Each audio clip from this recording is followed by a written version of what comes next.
presented by SS Films Motihari. www.dj.Amit Mixing Center. क्या नाम है आपका? अमित सोनू जी। कहाँ घर है? गोरबांकी DJ अमित सोनू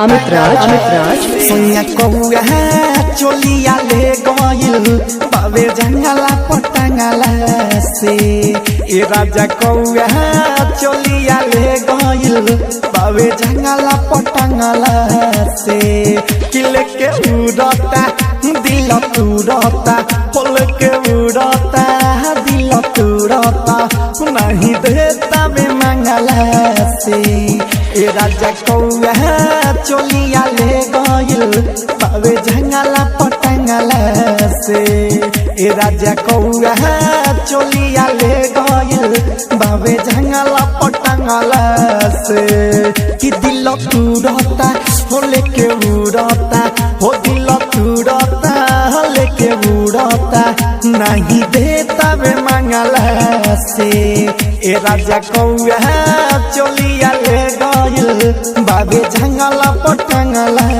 से अमित सोनू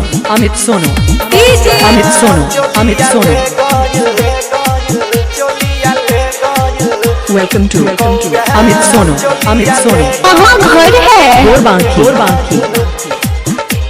DJ अमित सोनू सोनिया घरवे बिन सरवे दही पसरले हो ASK चौक गोरबांकी अचकिया लना बुझाइल चुचावा मरले हो DJ अमित सोनू तबे महाजाए राजा झकी जंगला से हो जंगला से ए राजा जंगला से ASK चौक गोरबांकी सोनिया घरवे बिन सरवे रही पसरले हो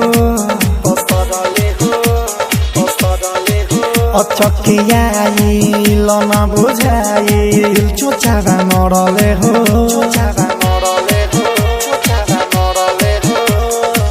लेता बे महाजाए राजा झकी जंगला से हो जंगला से तो सुनो जंगला से रूपवा निहारता पंख बरी मारता देखो तानी बंगला से ए सोनिया कौआ चोलिया ले गइल बाबे जंगला पटंगला से ए राजा कौआ चोलिया ले गइल बाबे जंगला पटंगला से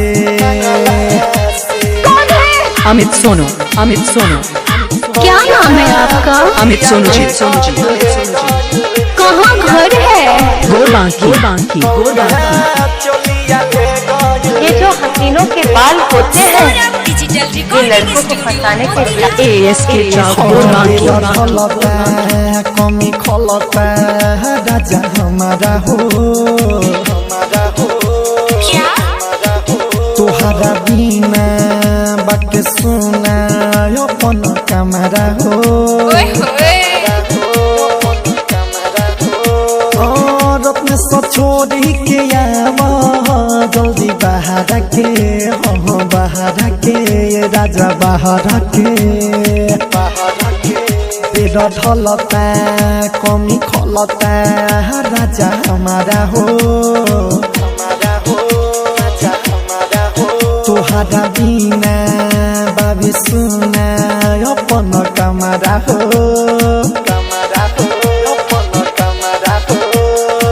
सुधीर छोड़ी के आवा जल्दी बाहर के ये राजा बाहर के